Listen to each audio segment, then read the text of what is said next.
বাজারটিতেও বাড়ছে অনিশ্চয়তা। সরবরাহ সংকটে বন্ধ রয়েছে অনেক পাম্প। দিন রাতের ব্যবধান ভুলে পাম্পের সামনেই তৈরি হচ্ছে দীর্ঘ লাইন।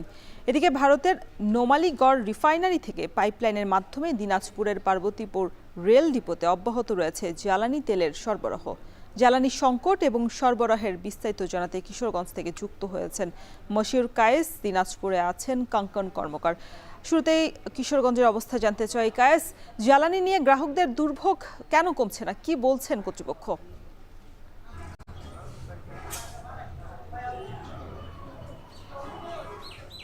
রোশন, দুর্ভোগের চিত্র কিন্তু সারা দেশেই একই রকম, কিশোরগঞ্জেও এর ব্যতিক্রম নয়। দুর্ভোগটা আসলে আমরা যেটি এখানকার যে গ্রাহক যারা রয়েছেন, চালক যারা রয়েছেন, তাদের সঙ্গে কথা বলে যতটুকু জানা গেছে যে আসলে নির্দিষ্টভাবে এক এক দিন এক একটি পাম্পে আসলে তেল দেওয়া হচ্ছে, সেজন্য কিন্তু আসলে দুর্ভোগটা বেশি, দীর্ঘ লাইন হচ্ছে। তাদের দাবি যদি প্রতিটি পাম্পে একদিনে যদি একযোগে দেওয়া যেত, সেক্ষেত্রে কিন্তু দীর্ঘ লাইনের যে দুর্ভোগ সেটি কিন্তু অনেকাংশই কমে যেত। আমি যদি আরেকটু দুর্ভোগের কথা বলে রাখি যে গতকাল থেকে কিন্তু আসলে একেবারে যে অকটেন যে জ্বালানিটা রয়েছে সেটির কিন্তু সংকট দেখা দিয়েছে। এই মুহূর্তে আমি জেলার সবচাইতে বড় যে ফিলিং স্টেশনটি রয়েছে সেখানে অবস্থান করছি, সেখানেও কিন্তু সেই একই চিত্র, এবং অন্যান্য যে পাম্পগুলো রয়েছে সেখানে কিন্তু অকটেন নেই। যার ফলে হচ্ছে যে এখানকার পাম্প কর্তৃপক্ষ সহ তাদের সঙ্গে কথা হয়েছে, তারা যে বিষয়টি বলছে যে আগামী রবিবার নাগাদ এখানে কিন্তু অকটেন পৌঁছতে পারে। সেজন্য কিন্তু অকটেনের একটা সংকট, তীব্র সংকট রয়েছে, যার ফলে কিন্তু আসলে এখানকার চালক সহ যারা গ্রহীতা আছে তারা কিন্তু বেশ বিপাকে রয়েছেন এই অকটেনের জন্য। পাশাপাশি এখন যেহেতু বড় মৌসুম, হাওড় অঞ্চলগুলোতে ধান কাটা শুরু হয়েছে, হারভেস্টার মেশিন রয়েছে, সেটার জন্যও কিন্তু ডিজেল সহ পেট্রোল এই ব্যাপক একটা চাহিদা কিন্তু বেড়েছে। আমরা কিছুক্ষণ আগে দেখেছি যে এরকমও কিন্তু হয়েছে, অনেকেই এখানে কিন্তু জেনারেটর সহ কিন্তু নিয়ে এসেছেন, যেহেতু আলাদা করে তেল দেওয়া হচ্ছে না, জেনারেটর কিন্তু গাড়িতে করে বহন করে নিয়ে এসেছেন তারা তেল সংগ্রহের জন্য, তারা কিন্তু বেশ বিপাকেই রয়েছেন।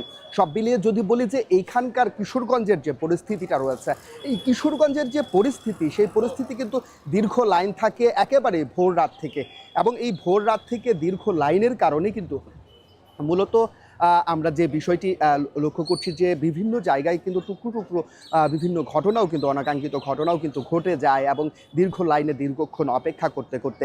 তো কিশোরগঞ্জে সব মিলিয়ে যদি বলা যায় যে জ্বালানি সংকট কিন্তু সারা দেশের নেই, তীব্র থেকে তীব্রতর, এবং গ্রাহক থেকে চালক সবাই কিন্তু বেশ ভোগান্তি এবং বিপাকেই রয়েছেন বলা যায়। তো এই যে কিশোরগঞ্জে যে তীব্র জ্বালানি সংকটটা রয়েছে, এইখানে সকলের দাবি যেন একযোগে সবগুলো পাম্পে তেল দেওয়া হয়। তো এই ছিল কিশোরগঞ্জ থেকে আমার কাছে সর্বশেষ তথ্য।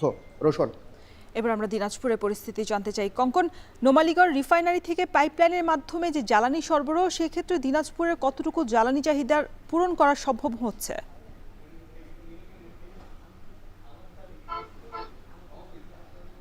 রোশন, বর্তমানে আপনি দেখছেন যে পিছন দিকে কিন্তু আজকে তেল নেওয়ার জন্য দীর্ঘ যে লরি, তার কিন্তু দীর্ঘ লাইন। আজকে এখান থেকে এখানকার কর্মকর্তারা বলছেন যে তিনটি যে পেট্রোলিয়াম কর্পোরেশনের যে তিনটি কোম্পানি, পদ্মা, মেঘনা, যমুনা, সর্বমোট প্রায় 142টি গাড়ি আজকে এখান থেকে তেল নিতে পারবে, পেট্রোল, অকটেন এবং ডিজেল।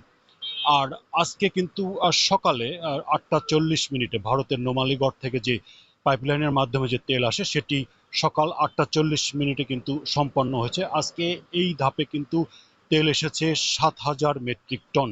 অর্থাৎ এই মাসে এখন পর্যন্ত প্রথম দিকে এসেছে 8,000 মেট্রিক টন, পরে 5,000 এবং সর্বশেষ 7,000 মেট্রিক টন, অর্থাৎ 20,000 মেট্রিক টন তেল কিন্তু ইতিমধ্যেই এই পার্বতীপুরের ডিপোতে এসেছে, এবং আগামী 25 বা 26 তারিখের মধ্যে আরও একটি 5,000 মেট্রিক টনের যে চালান, সেটি সর্বশেষ বলা যায় যে যদি 5,000 মেট্রিক টন তেল আসে, তাহলে এই মাসে 25,000 মেট্রিক টন ডিজেল আসবে। আর সরকারিভাবে কিন্তু ভারতের নোমালীগড়কে এই মাসে অর্থাৎ এপ্রিল মাসে তেল আনার চাহিদা দেওয়া হয়েছিল 40,000 মেট্রিক টন, তার ভিতরে 25,000 মেট্রিক টন তেল এসেছে।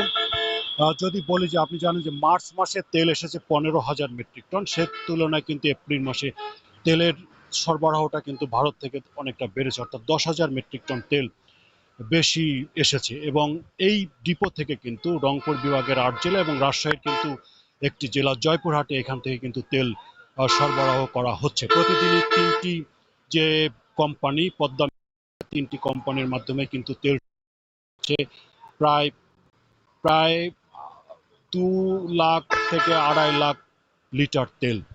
তো এর বাইরে যদি বলি যে আপনি জানেন যে এখন বড় মৌসুম, পাশাপাশি যানবাহনের যে চাহিদা, যে তেলের যে চাহিদা, সেটি কিন্তু চাহিদা অনুপাতে পাচ্ছেন না, এরকমটি কিন্তু অভিযোগ করা হচ্ছে। আপনি জানেন যে গতকালকে দিনাজপুরের যে বাস মালিক সমিতি তারা সংবাদ সম্মেলন করেছেন। তারা একদিকে পর্যাপ্ত তেল পাচ্ছেন না, অন্যদিকে যে তেলের যে মূল্য বৃদ্ধি করা হয়েছে সেটিও সরকারকে তারা বলছেন সমন্বয় করার জন্য। এই ছিল দিনাজপুরের পার্বতীপুর থেকে তেলের সর্বশেষ খবর। রওশন। জ্বালানি পরিস্থিতির খবর জানাতে দিনাজপুর থেকে কঙ্কন কর্মকার এবং এর আগে কিশোরগঞ্জ থেকে মশিউর কায়েস আমাদের সাথে যুক্ত ছিলেন।